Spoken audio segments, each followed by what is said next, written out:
This podcast is brought to you by SeatGeek. Our friends over at SeatGeek are giving us a promo code of TBA Wrestling. That is TBA Wrestling for $20 off your first purchase. Enjoy the show.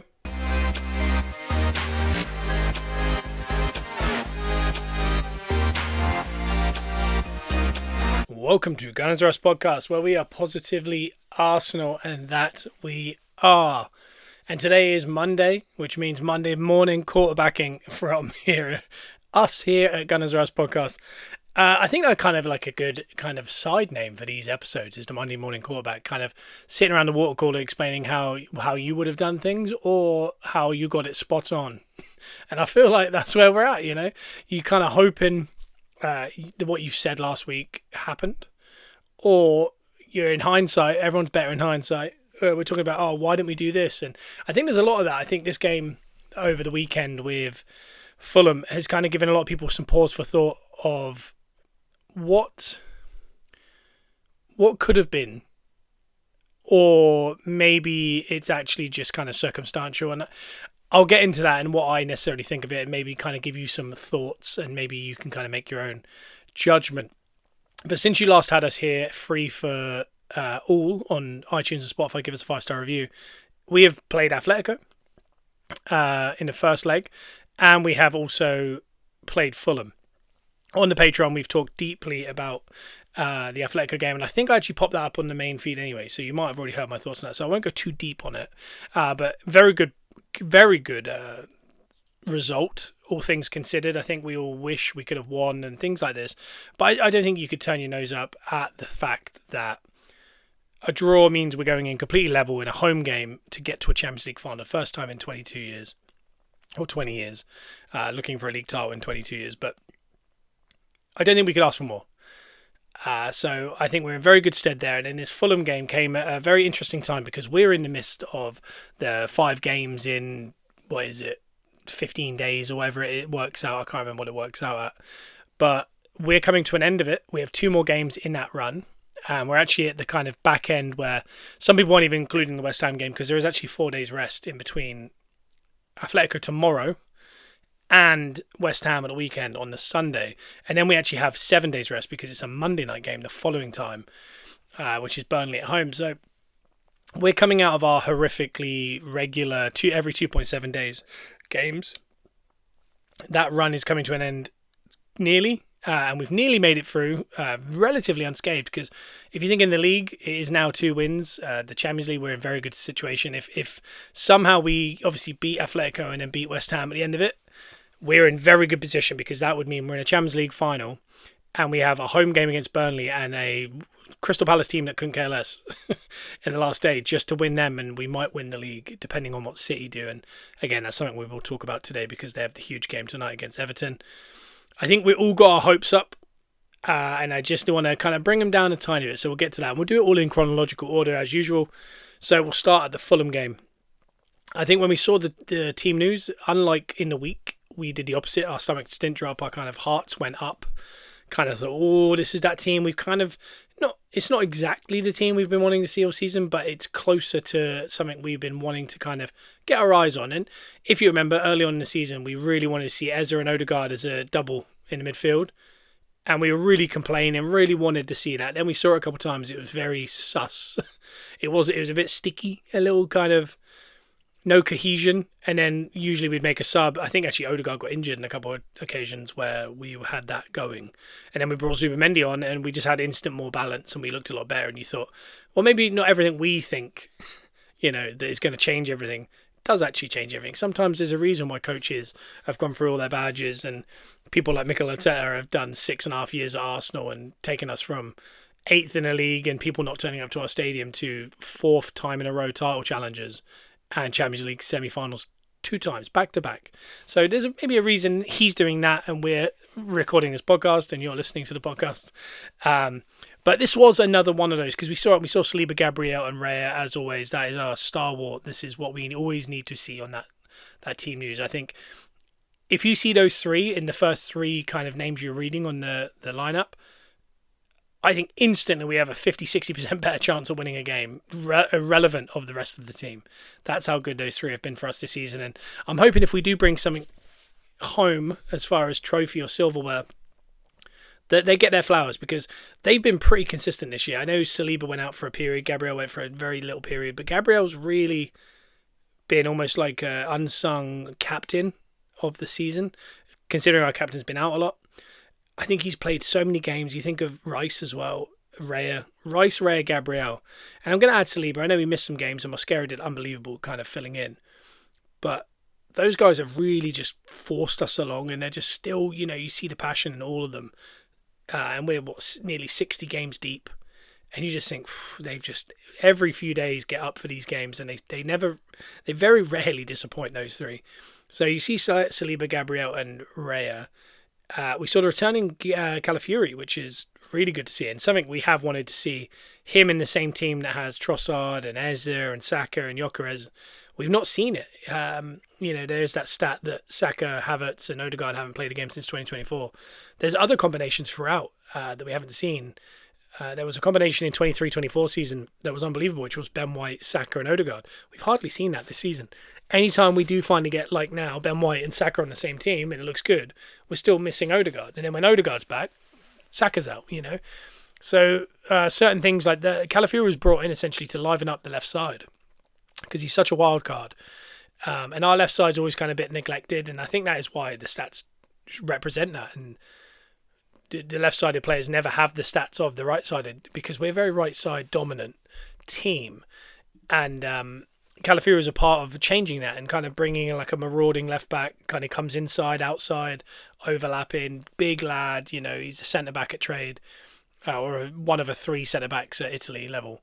But we haven't seen that. Cappy's been unbelievable for us this year. He's been so solid, but he isn't what Calafiori is. Calafiori is a complete, I'd rather use better terms, but he's a psychopath. You saw the way he drifted in there for a header that was offside later in the game, but he is just something that other teams do not have, and he's someone we've really dearly missed all season. So it was nice to see him back in. Ben White as well, and you think these, you can play Hincapié and Mosquera, which we might see in the week.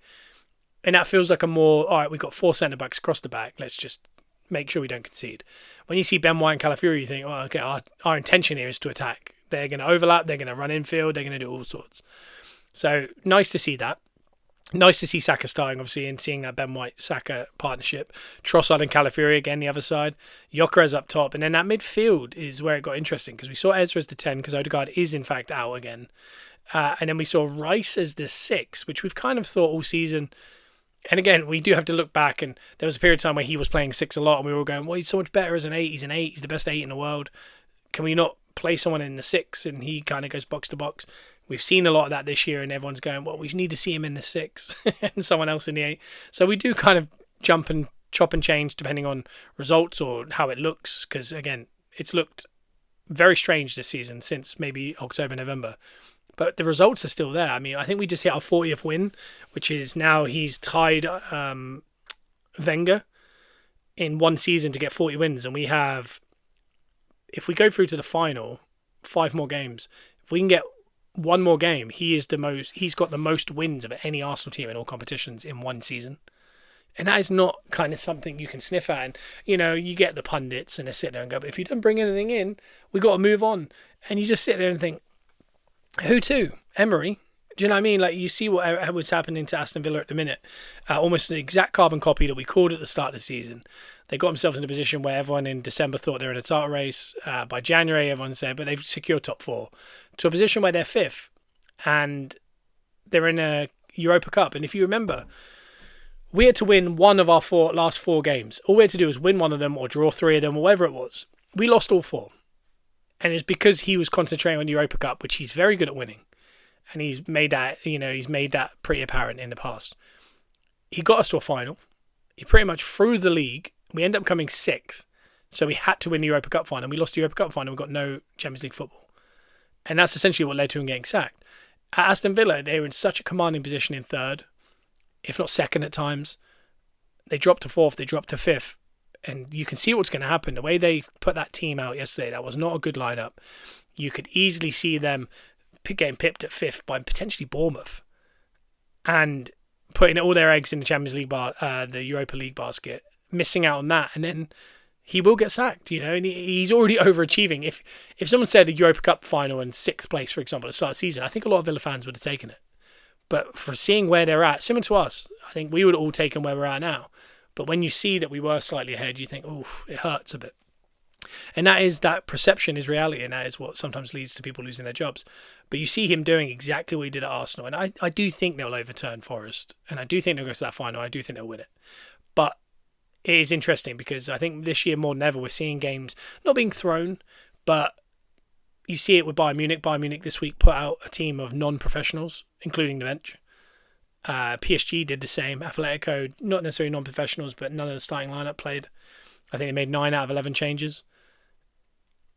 That's what you're dealing with in Europe, and we're seeing that now with the Premier League. People like Villa, who actually do have something to fight for in the league, because I think if their fans would be much happier seeing them play every 3 days with the same essentially team and go, let's just get it over the line. Because if they can get 5th or 4th, they don't have to worry about the final. It's like, yeah, it's a cherry on the top. Similar to Arsenal's race this year, if City were to drop a couple points and we get to a Champions League final, it'd be really nice to win that league almost like a week out from the end and be like, we won the league, that's all we needed, that's all we wanted. The Champions League final is a cherry on top, so if we lose it, it's like, oh, that's such a shame.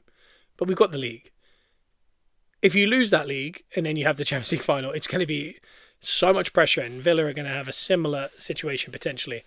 But that is what you're looking at when you're looking away from Arteta, and people are going, yeah, you bring Luis Enrique, you'll sort it. It's like, will he? I don't know. And sometimes it's better the devil you know than the devil you don't know. And I think that's harsh to say devil, because, I mean, Arteta's been nothing but unbelievable. And it's only the outside noise that makes you start questioning it, and people are saying, isn't he not just another Pochettino if he doesn't win anything but gets to a Champions League final? Yeah, I obviously he won an FA Cup and a couple of Community Shields, which Pochettino won nothing at Tottenham. But he was also only in one title race that they came third, Tottenham, in that 5-year spell where they were very good and they should have won something. I don't think we ever truly thought they were in a title race. They were in the Leicester year. We ended up coming second. They just fell off. They went to a Champions League final, very impressive, but they lost. I don't think they're the same. I think in also bringing, and I think he did also bring a good culture to Tottenham when you think back now that they're in some real prime positions. But now imagine, since 2020, they've spent more than Arsenal. Their wage bill is pretty close to Arsenal. They're literally down the road from us. They're in a Champions League final, what was that, 7 years ago, 6 years ago, whatever it was, 8 years ago? Look at them now. And that is changing the manager, changing the culture, changing the players. People getting to the end of kind of elite careers like Kane and Son, and Dele Alli kind of gets exposed. And that's why things like playing Miles Lewis-Skelly and giving him kind of minutes and not allowing him to kind of go off the boil and ends up at Ipswich next year and then the following year at West Brom, and then before you know he's playing in China. Things like that all the way up to Saka getting to 30 and being kind of injured all the time, and we never replaced him. We sold Ethan Wanera, we sold Max Dowman, things like that. And that's where Tottenham are. And, this is how close you can be to that in football. Because you kind of look at Tottenham and go, there's no way they could get relegated. But they're staying up at a minute by a point, I believe. And they're doing very well to get a couple of results. But you just think sometimes people wish for things like, oh, he didn't 4 title races in a row where we were really close to winning it, and a Champions League final or back-to-back semi-finals, depending on how it goes. I mean, there's a lot of managers like Luis Enrique that might not even do that with Arsenal. You might see them come in with this exact same team, come forth and win a Carabao, and everyone goes, is this better than what Arteta did? At least he got a trophy in that conversation. So I think sometimes we've got to just kind of realise just how good a job we're doing. And this was all from me talking about midfield. Eza was in the 10. Shift back to what I was actually talking about. But we saw Lewis Skelly in that 8, and it's something I think we've all been asking for. He, at Hale End, he was an 8. Similar to Dowman and Waneri, those three are essentially a midfield 3. We've seen Waneri mainly on the right-hand side. We've seen Max Dowman mainly on the right-hand side. He came on in his position yesterday. Lewis Skelly finally in his position. He was playing left-back last year, and he was so good. Unbelievable season. And that was out of position. But when he dropped into that midfield, I mentioned it last year, and I don't like to talk about Spurs, but a Dembele almost kind of body positioning that he has, that is so impressive. And the way he can hold off like players and kind of turn and win a foul in midfield is so beneficial to what you need to do. But he does it with so much kind of, I don't know, he's so good. And again, there's things he doesn't do well. He can get ran past, he can get run on, and that's why you need him paired up with people like Declan Rice, because they'll do the running for him. They'll kind of keep him secure when he's kind of taking those risks, and that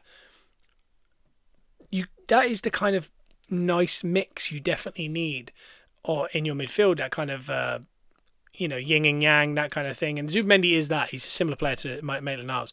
But what we saw when Zubimendi came on was what he's kind of best at, which is slightly up the field, winning a ball. He kind of does this thing where he almost like wins a tackle and makes a pass all at once. And that's something we've stopped seeing since he's kind of become very sideways and backwards in the six. And I don't want to knock it like a lot of people are, because look where we are in the league.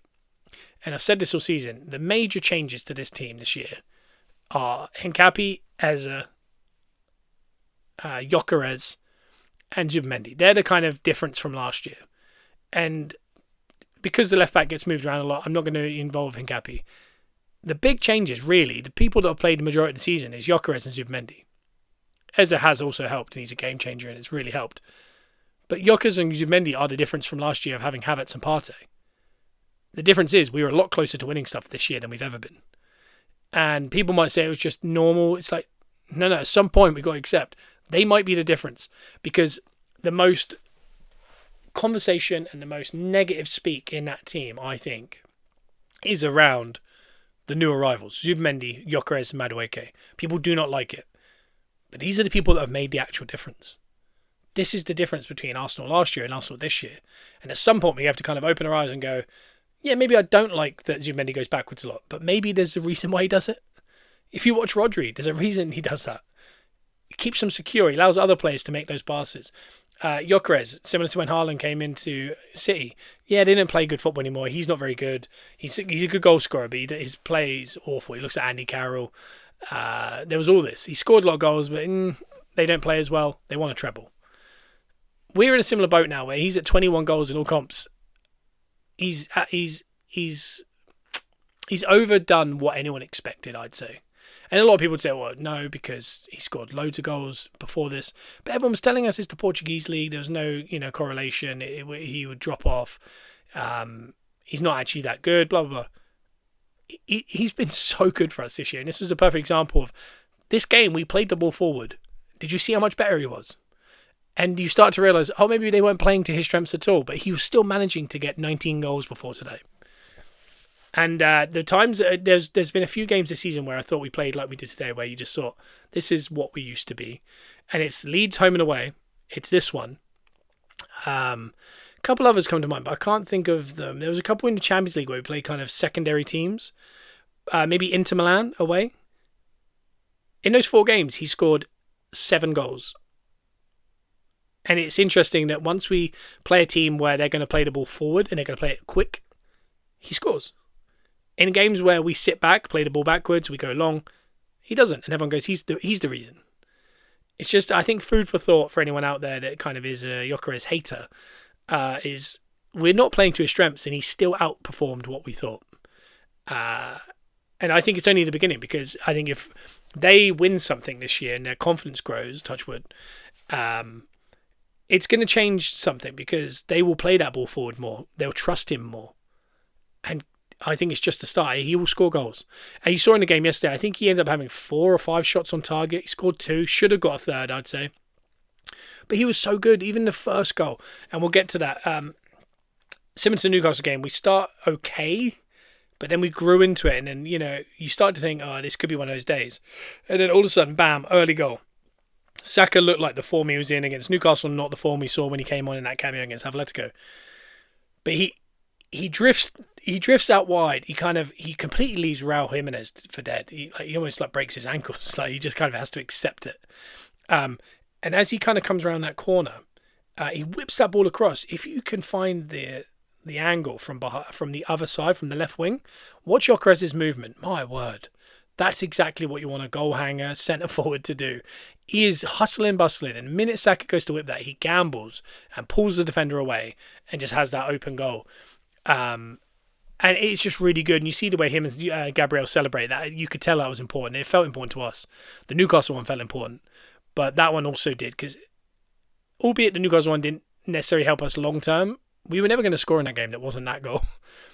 So it was just lucky we got it. Whereas this one, it felt like we were on something, and you thought, this could easily get taken away from us. But that goal feels important to kind of just relax the crowd a tiny bit. And I think the second goal was even more important. But we get that goal. Gyökeres gets his 20th goal of the season. Saka gets an open play assist for the first time in a little bit. And you could tell then after that, you could see the way we were playing then was really good. There was that one moment where it gets chipped to the back post. Leno spills it. White knocks it to Gyökeres, who has a shot. Unbelievable save from Leno. Comes out. Saka can't put in a rebound. Now we start knocking on the door. Then I believe we rotate the ball a little bit around to the right hand side again. There's a switch that we make that is so good, where I think Saka takes it down on the byline, under pressure. I think it's Robinson on him, who was indeed singing North London Forever and an Arsenal fan before the game and trying to disguise it as a yawn. But he brings it down, he works it inside, knocks it to Gyökeres. Gyökeres does a back heel through the lines, and that's where we used to kill teams. That kind of inside overlap or underlap, I guess you could call it. And Gyökeres was the feeding that he and Saka were doing, the Ben White adding to it. That's what we've seen in October and November. And it just felt like, I remember at that point, I think the ball gets kind of cleared, it comes back, and then Trossard makes a really nice cross. Calafiori puts it in. Really nice header. He celebrates. And it just felt like a moment where you just went, this is it. We've got this game. Unfortunately, VAR. And ironically, I'm someone who doesn't necessarily celebrate anymore because of VAR. Even on the first goal, I thought, I don't know about Gyökeres, and I saw it, thank God. This one, I just celebrated. I didn't think about it. I thought, well, of course he's not offside. It almost felt like it wasn't a thing that could be. Like, it wasn't in my brain. So when that came up, I thought, oh, that's such a disappointment. And if you remember, there was a little, maybe I'd say 3 to 5 minute spell then, where Fulham went forward. They didn't create anything of note, but it felt like for the first time, our foot came off the gas. And almost Fulham went, oh, we've got a lifeline here. We thought we were 2-0 down, that was curtains. We might as well go for it because we were nearly 2-0 down. They went forward, and almost like we got kind of a momentum shift, and we thought, oh, this is a worry. And we go forward. Shortly after that, we kind of take a storm in a little bit. And this is when Saka and Gyökeres combine. And again, that underlap, Saka gets that position, near post, really tidy finish. That felt important. That really felt like the moment. And what I loved about it was Eza released Gyökeres early in the channel. And it's been all season we've said, why are we not releasing him? He's running into the channel. And they're not doing it. And they're not doing it when he's in the box even to get shots away. This game felt different because we saw it in that cameo against Newcastle at the end when Miles came on. He played a forward pass, and it was almost like a breath of fresh air. Like, it's a mad that, isn't it? Like, when you play the ball forward, we get an opportunity to score. Whereas if you keep going backwards, you bring on pressure. So Lewis Skelly all day was just forward, getting a pass. We even saw Rice almost was like he's told you're going to have 60 minutes, put all 90 minutes into 60 minutes. And he was marauding forward, which you haven't seen, winning the ball high. Stuff we haven't seen since October. It genuinely felt like we've been dormant over winter, and they woke up. Will this continue into Atletico and beyond? I don't know, but it was just bizarre to almost see a team that we remembered from August through November that just fell dormant in the winter blues, still getting results, but it was not inspired. Then all of a sudden you see this, and again, it could be because Fulham are halfly full of Arsenal supporters and Arsenal players. It might be because they just kind of didn't really turn up. But there was a free-flowing, there was one touch, it was quick. It's just stuff we haven't seen in forever. And this goal was lovely, the Saka one. It did feel important. And Saka, you see him look at Eza on a celebration and say, we need 3. And it's important because once you start having a team on the ropes like this could come down to goal difference. It might not. Maybe we lose. Maybe we draw. Maybe they lose, But it could come down to goal difference. So before the game, would I have taken a 1-0? 100%. Just as long as it's a win, I don't care the goals. We'll worry about that later on. But once you get a team like that, you think, we've already scored 3. 1 was offside. We've got to get a 3rd, maybe a 4th. And we did that because we made kind of an awkward pass back to Gabriel. He has to come forward and really win the ball. And it's amazing in Premier League football that when you do stuff like that and break a press legitimately like that, almost by accident, stuff happens. Trossard runs it, does a really good kind of body feint, and then just dinks it to the back post. Gyökeres, nice header back across goal. Second goal, they told us he couldn't header it. I beg to differ now. And that was the third. And you just saw, this is, we're seeing something here. That, and it also was nice to finally, we haven't won a game by more than a goal in 8 games. It felt nice for the fan base to almost relax, and it was represented at half time, because when that half time whistle, I don't think I've ever seen it. It was a standing ovation, just to be like, thank you for that. We needed that, because we're so sick of watching 80 minutes of uninspired football where we're hanging on and going, please just let us win. It was nice just to be like, chances are we're going to be fine now, and it's been good. We've enjoyed it.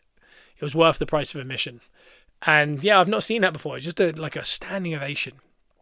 And we come out in the second half, no Saka. I did expect that. I think we are really slowly working him back in, and we have massive games this week.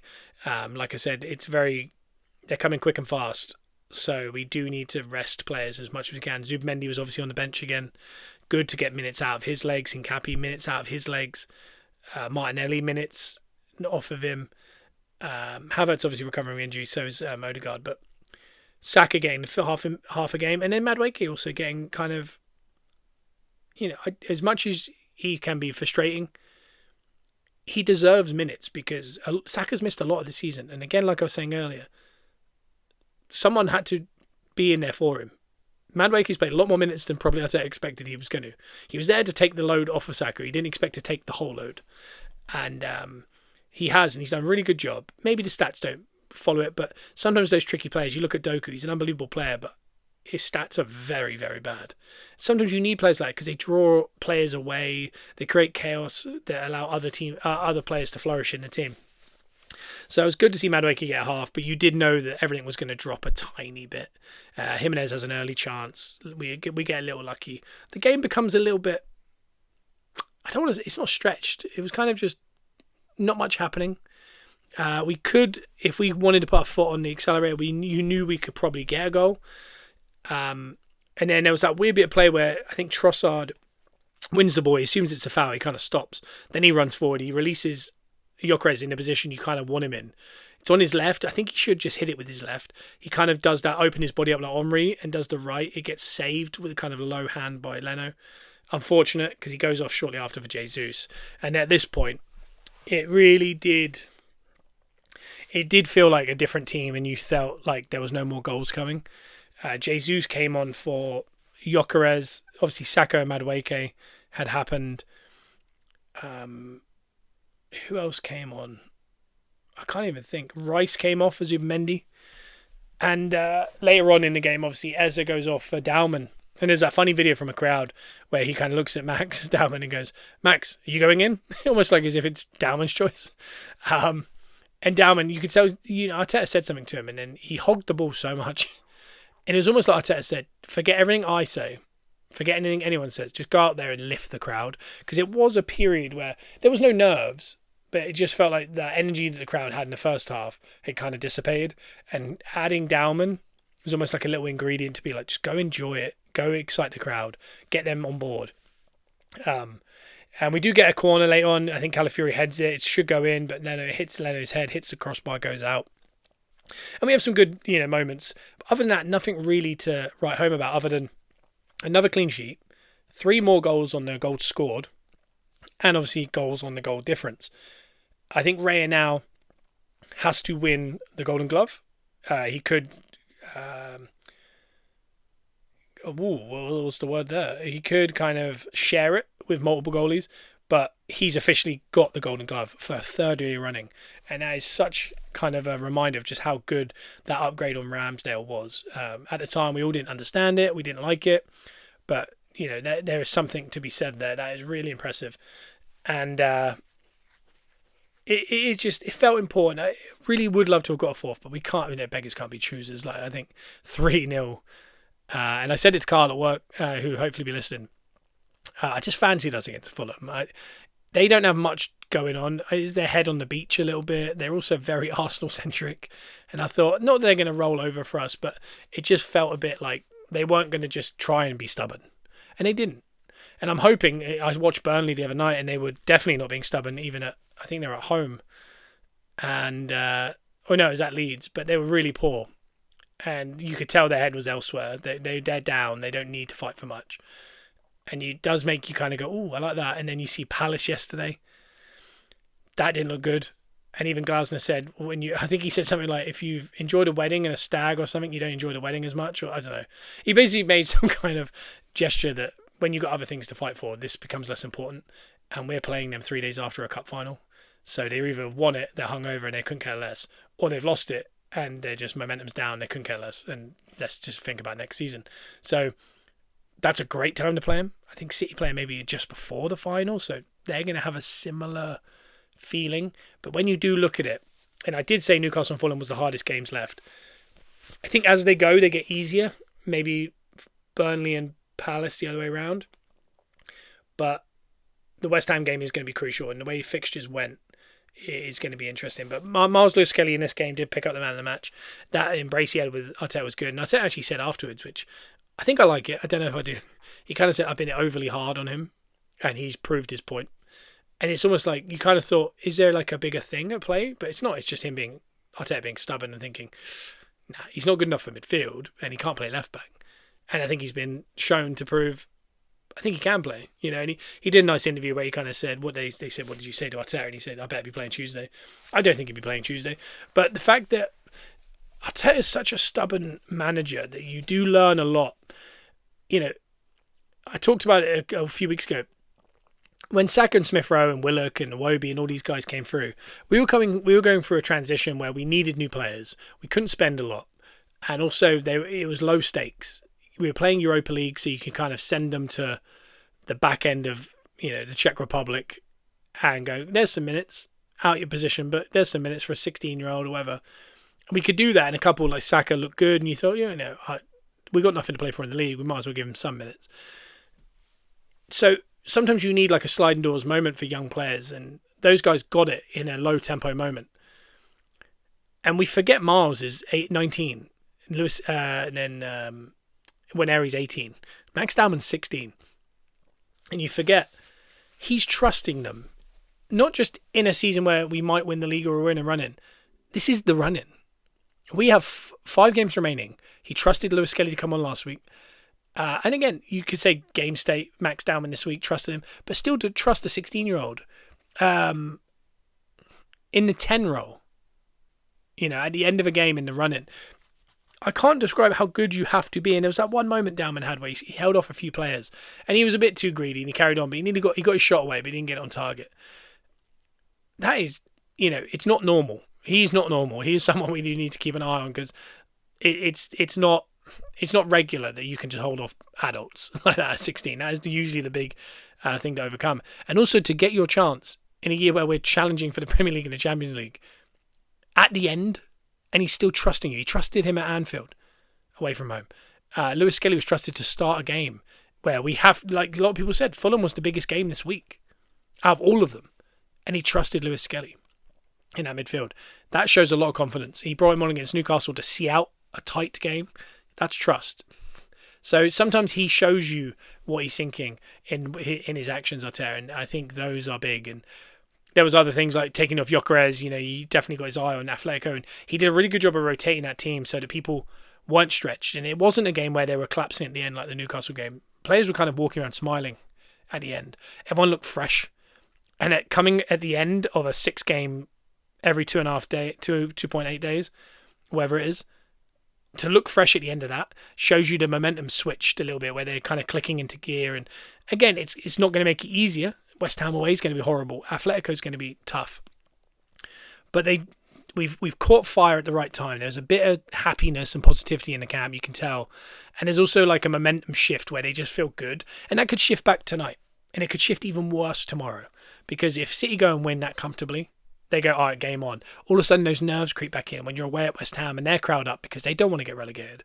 Because they've dropped into a bad position and we could really help Spurs out this week. And the difference between us and Spurs is we are not going to care about what's happening to Spurs. They only care about what we're doing, which is very interesting. But the momentum can shift very quickly. The momentum's very high. That's going to get, those City players, no matter how much Joe Hart wants to talk about how they're winners and stuff, they're going to be sitting there going, we're 6 points behind. We have to win. And when you go in going, we have to win, and not just have to win, we need to win by a couple goals, really, because we don't want that to get away from us.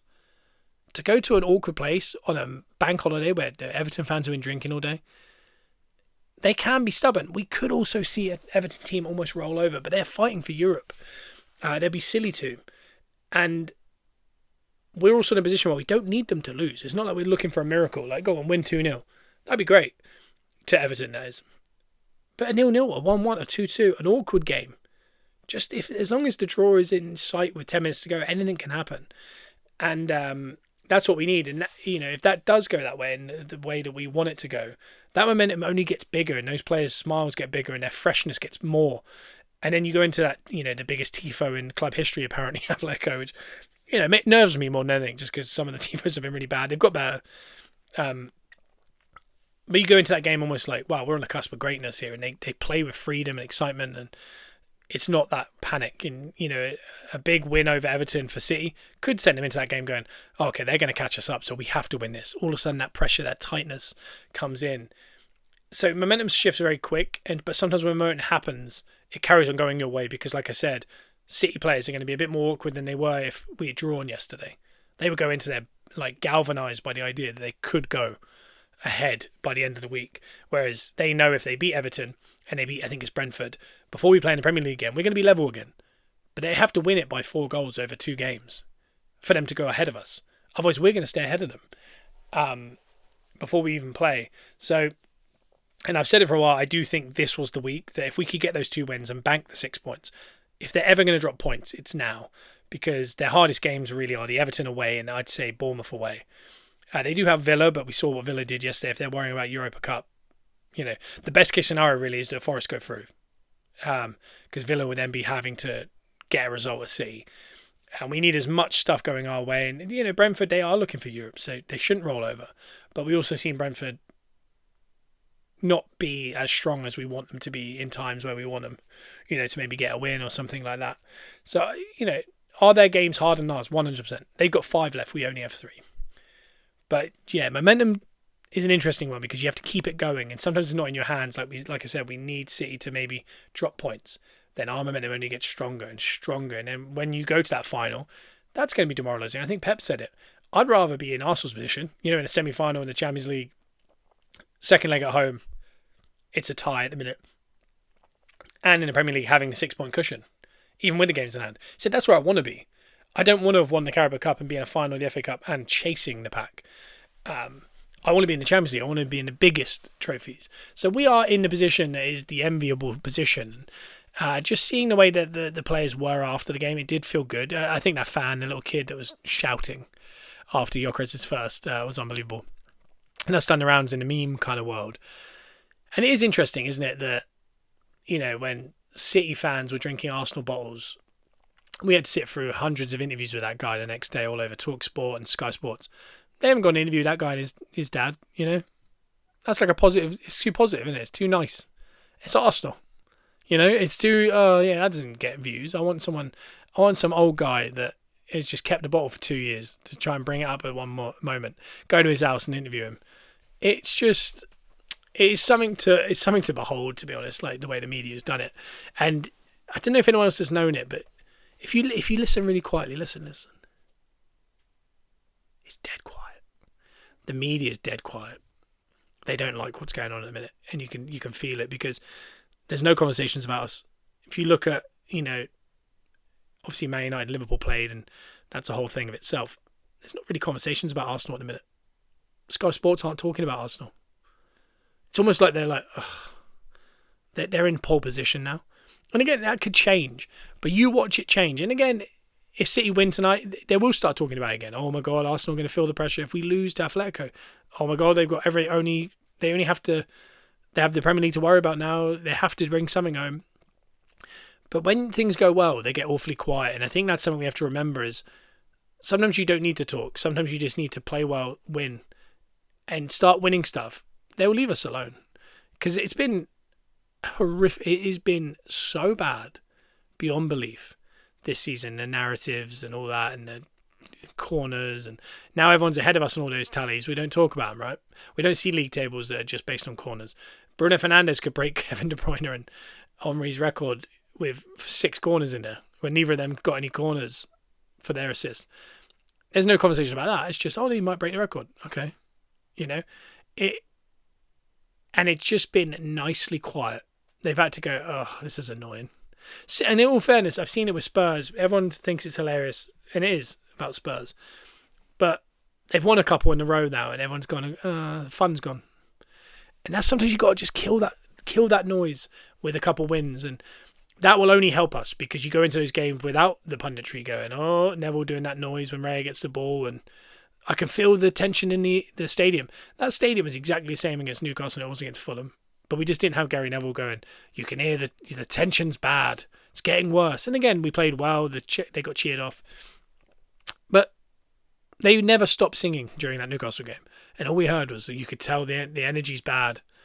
And it's just, all this adds to it, And it's just so good to kind of be out the other end of that little run where we just thought, could we get 6 points clear and just see where, the chips fall? And we've done that part of the job. Our part of the job's done. We can just sit and wait for City, see what happens. Because what's interesting is, they do draw one of these two before we play again. It just means that, you almost look at the Burnley and Palace games as like, I think we've won them. But the West Ham could be awkward away from home with them chasing. If City draw, we end up drawing at West Ham. It's not actually in the world because it goes back down to goal difference. And we've actually done well with the goal difference. And we also have Burnley to play and Palace away. They've got Villa fighting for Champions League football potentially and Bournemouth. They're difficult games. So it does feel good.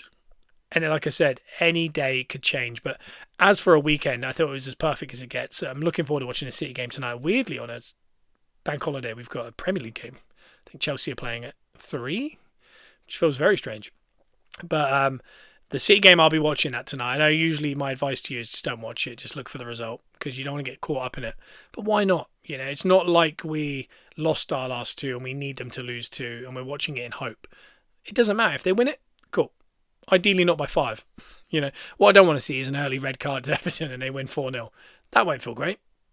But if we can just see a good game, I'll be chuffed. And they're about to start the run of playing almost every 2.8 days that we've just gone through. So they're going to start feeling it. They're going to start feeling it in their legs. And if we can keep applying that pressure, they're going to feel it even heavier. As for the next one, I won't do a preview because the game is tomorrow. So I won't do a preview pod on the Patreon. I'm going to do the preview now for the Champions League. So we're going to move from Premier League to Champions League. Dare I say the biggest game in our last 25 years? Maybe 20 years? Because, we've made the Champions League semi-final last year. I've talked about molehill and mountains. We usually have a mountain to climb. We usually go, well, if we get a couple early, we might be able to do something. That's the feeling usually going into these types of games. And I say usually, this is the 3rd time we've ever experienced the second leg of a semi-final of Champions League. And last year was a mountain. And in 2006, I think it was, we were winning by a goal. We had to win away from home at Villarreal. We had to draw, and Lehmann's penalty meant we did.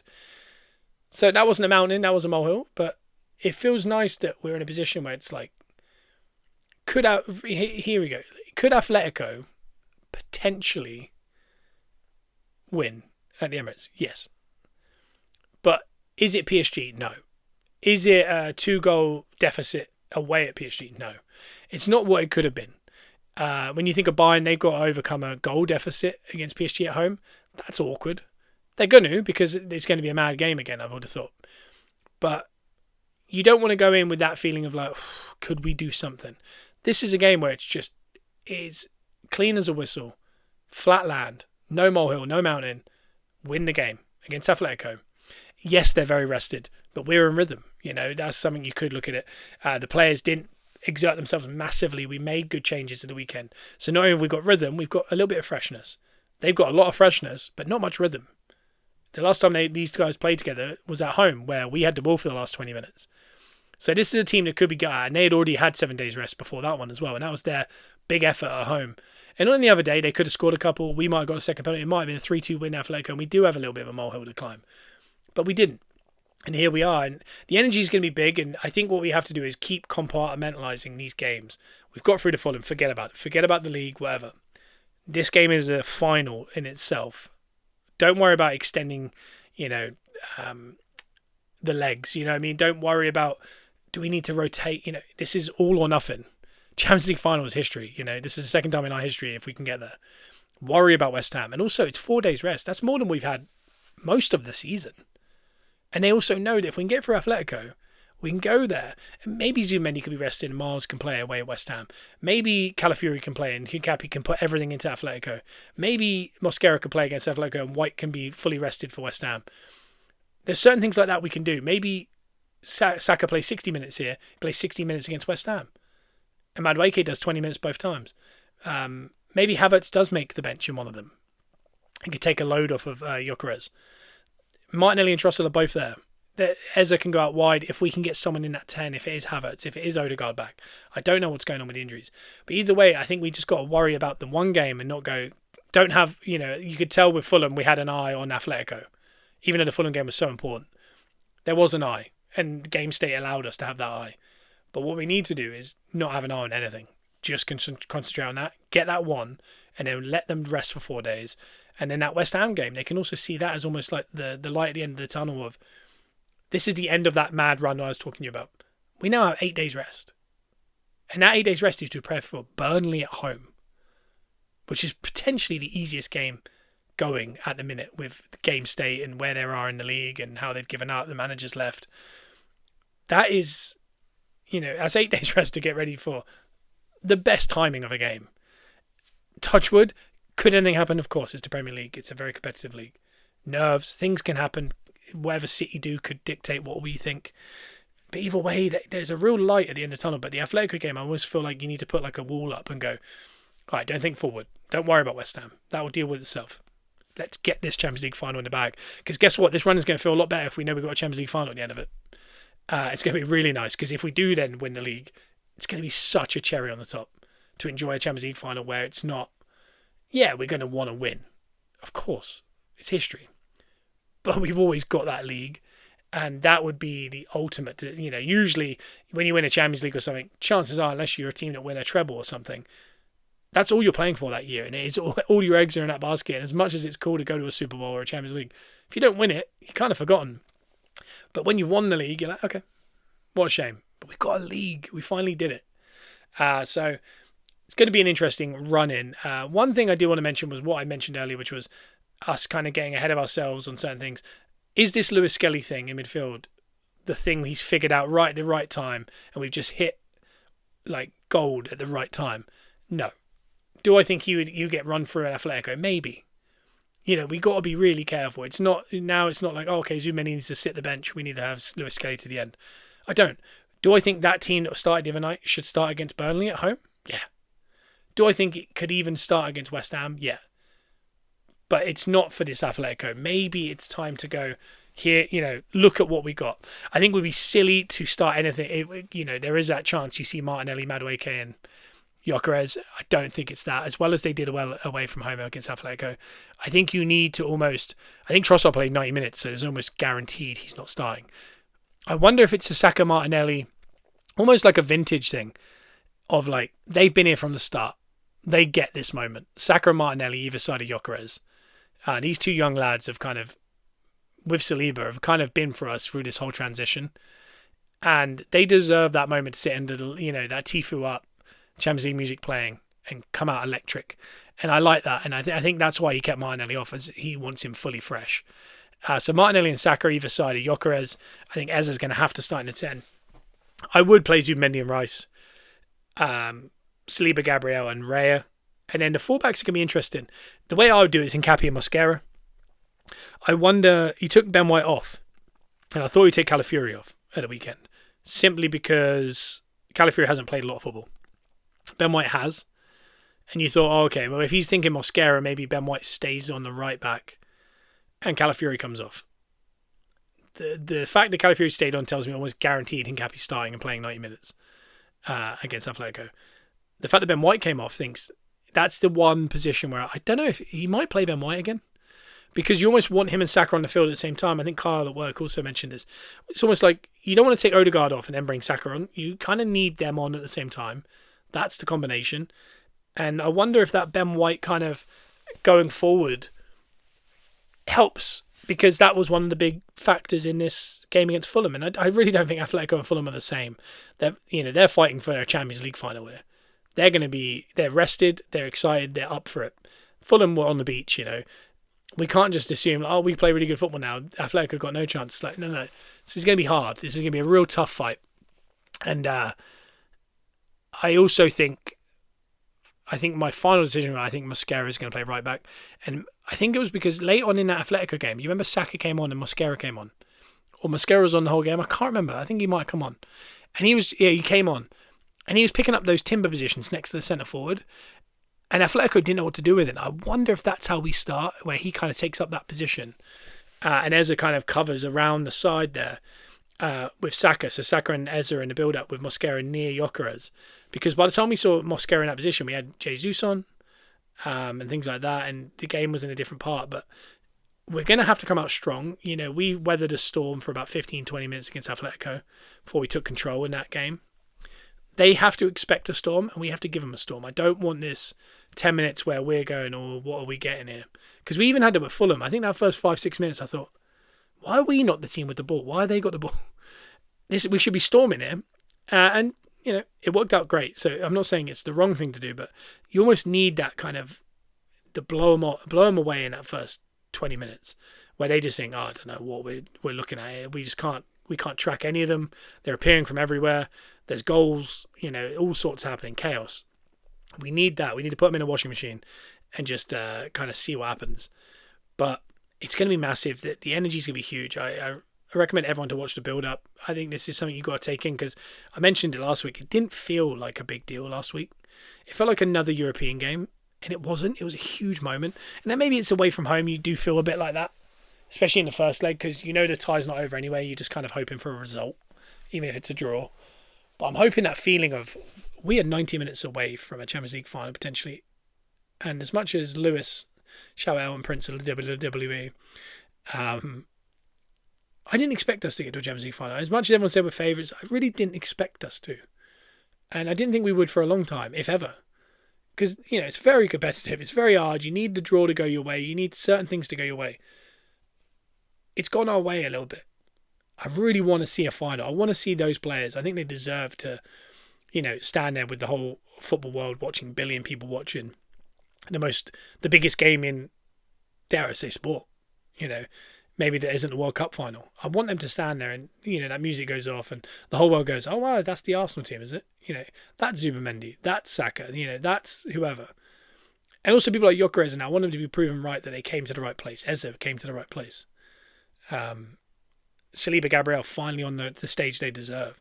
And again, touch wood, don't have to worry about this yet. Like I said, compartmentalised, but injuries, we're just hoping we have a fully fit squad by the time we hit that moment to give us the best chance against what's going to be a very difficult game if we do make it.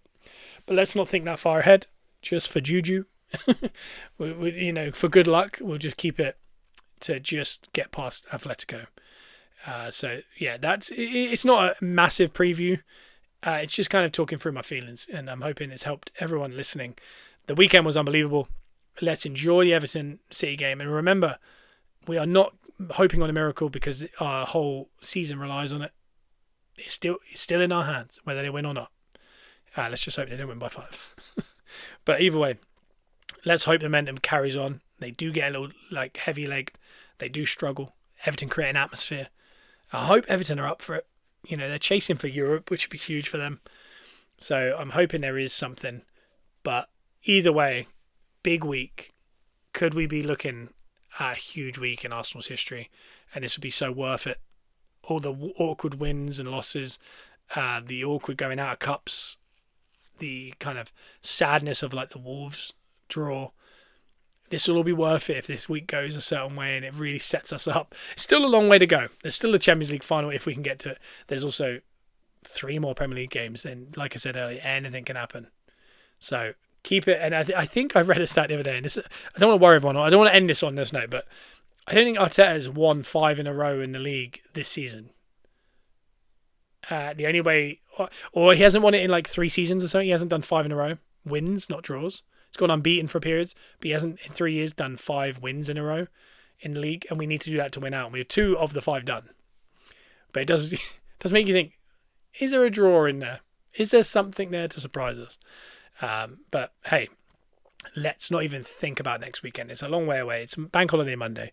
Enjoy your sandwiches and enjoy some football in the daytime and tonight. And it does have a meaning. And then tomorrow is going to be get some podcasts in your ear. Get up for it. Enjoy it. Experience it. Win or lose, it's an experience that a lot of players, a lot of fans don't get to enjoy. Because again, last time we were in this position, obviously it was last year, but we knew what the deal. We were doing the whole, if we get an early goal, maybe something happens. I was 13 or something, 14 when this last happened, and I wasn't fully invested like I am now. I have a podcast. So I'm just so excited to kind of see that atmosphere, and I'm hoping the performance backs up how we all feel.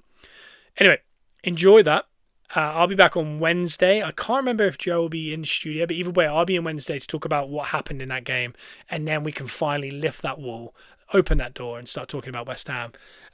The West Ham will have previews at the end of the week on the Patreon.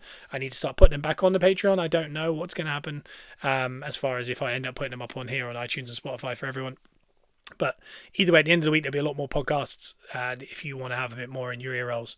So check us out, iTunes, Spotify, 5-star review. Check out the Patreon. The link is below. Check out our Whatnot. We're Pepcorn Sports Cards. But if you click the link below on the Whatnot thing, you get £10 credit to sign up. It means you can spend £10 on anything you want on Whatnot. It's like an auction site. And obviously, don't forget TBA Wrestling on SeatGeek. We'll be back on Wednesday where, my word, so much could happen as far as City and Arsenal. Try and enjoy it. Don't get too nervous. And we'll see you Wednesday. Bye-bye.